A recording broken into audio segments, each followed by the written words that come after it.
بسم اللہ الرحمن الرحیم نحمده ونصلی علی رسولہ الکریم اما بعد فاعوذ باللہ من الشیطان الرجیم بسم اللہ الرحمن الرحیم ویقیمون الصلاة آمنت باللہ صدق اللہ العظیم۔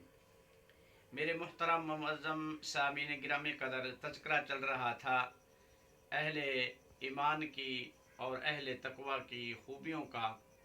تو آج جو ہے نا اہل ایمان کی اور اہل تقوی جو ہیں ان کی دوسری خوبی بیان فرما رہے ہیں۔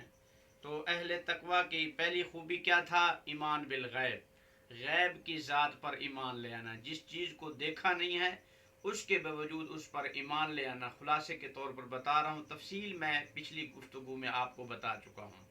تو اہل تقوی کی پہلی خوبی ایمان بالغیب، اور اہل تقوی کی دوسری خوبی کیا ہے؟ دوسری خوبی کیا ہے؟ تو فرمایا دوسری خوبی ہے وَيُقِيمُونَ الصَّلَاةَ، وہ نماز کو قائم کرتے ہیں۔ نماز کو قائم کرنے کا مقصد کیا ہے کہ نماز کے مکمل جو ارکان ہیں، فرائض کے اعتبار سے، واجب کے اعتبار سے، سنن کے اعتبار سے، مستحب کے اعتبار سے، اور پھر نماز کو اس کے وقت مقرر پر ادا کرنے کے اعتبار سے، اور پھر نماز کو تکبیر اولیٰ کے ساتھ بجماعت اور پھر صف اول میں پڑھنے کے اعتبار سے پوری رعایت کر کے نماز پڑھنا، اس کو کہتے ہیں اقامت صلاۃ۔ نماز پڑھنا اور ہوتا ہے میرے پیارے، قائم کرنا اور ہوتا ہے۔ پڑھنا یہ ہوتا ہے اپنی مرضی سے پڑھنا، جی کیا تو پڑھ لیا، جی کرے تو نہ پڑھی، اگر دل میں آیا ایک نماز پڑھ لی، چار چھوڑ دی، اور دو پڑھ لی ایک نہ پڑھی، یہ ہے پڑھنا، اپنی مرضی سے پڑھنا۔ لیکن نماز کو قائم کرنے کا مقصد کیا ہے؟ پانچوں نماز کی پابندی کرنی ہے، وقت مقرر پر پڑھنی ہے، اور فرائض اور واجب اور سنن اور مستحب کی رعایت کر کے پڑھنی ہے، اور سکون کے ساتھ پڑھنا، مکمل اطمینان کے ساتھ پڑھنا، خشوع خضوع کے ساتھ پڑھنا، یہ اقامت صلاۃ کہلاتا ہے۔ اور نماز جو ہے میرے پیارے دین اسلام کا ایک اہم رکن ہے۔ حضور پاک علیہ الصلوۃ والسلام نے ارشاد فرمایا الصلاۃ عماد الدین، نماز جو ہے دین کا ستون ہے۔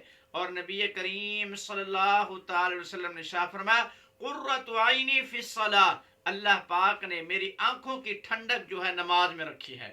اور ایک حدیث پاک کے اندر آتا ہے کہ جس وقت آسمان کے اوپر بادل یا آسمان کے اوپر کوئی بھی آفت سماویہ رونما ہوتی تھی، اور جس سے آپ علیہ الصلوۃ والسلام کو پتہ چلتا کہ کوئی نہ کوئی مصیبت آنے والی ہے، تو ففزع الی الصلاۃ، تو ہر مصیبت کے آنے کے وقت حضور علیہ الصلوۃ والسلام نماز کی طرف متوجہ ہو جایا کرتے تھے۔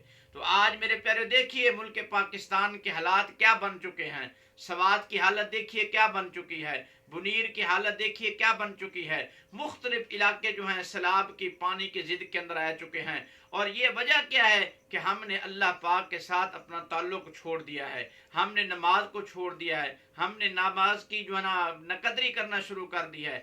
آج جو ہے نا گھر گھر کے اندر روزگار کے مسائل چل رہے ہیں، بے برکتی کی کہانیں اور داستانیں سنائی جا رہی ہیں۔ وجہ کیا ہے کہ جس چیز کے اندر برکت تھی اور جس چیز کے اندر ہماری معیشت مضبوط ہونی تھی، وہ چیز ہم نے ترک کر دی ہے۔ اور وہ کیا ہے میرے پر؟ رزق کی برکت جو ہے اللہ پاک نے نماز کے اندر رکھی ہے، کیونکہ نبی اکرم صلی اللہ علیہ وسلم کی ایک حدیث ہے، آپ علیہ الصلوۃ والسلام شاہ فرمایا میرا امتی جو نماز پنجگانہ کی کیا کرے گا؟ پابندی کرے گا، 5 وقت کی نماز کی پابندی کرے گا، اللہ جل شانہ اسے 5 انعام عطا فرمائیں گے۔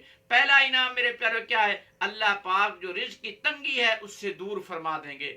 دوسرا انعام اللہ سبحانہ وتعالی، جی ہر انسان نے مرنا ہے میرے پیارو، اور ہر انسان نے قبر کے اندر جانا ہے، قبر والی زندگی کا سامنا کرنا ہے، تو یہ نماز ہے میرے پیارو جو آپ کی قبر والی زندگی بھی آسان بنائے گی۔ ہر انسان نے مرنا ہے، ہر انسان نے جانا ہے، اور اپنے اپنے اعمال کا حساب دینا ہے، اور جس شخص کو نامہ اعمال دائیں ہاتھ کے اندر دیا جائے گا وہ شخص قیامت والے دن خوش و خرم ہوگا رب کی عدالت کے اندر۔ اور نماز ہی وہ فریضہ ہے میرے پیاریو جو آپ کو نامہ اعمال دائیں ہاتھ میں دلائے گی، اور پل صراط کے اوپر بھی آپ نے گزرنا ہے، اور نماز ہی وہ اہم رکن ہے جس کی وجہ سے آپ پل صراط کے اوپر بھی بآسانی سے گزر جائیں گے۔ اور آخر میں فرمایا وَيُدْخَلُ فِي الْجَنَّةِ بِغَيْرِ حساب، اللہ سبحانہ وتعالی بغیر حساب کتاب کے جنت میں داخلہ عطا فرمائیں گے۔ اور یہ وہ نماز، یہ جو میں نے فضیلتیں بیان کی ہیں،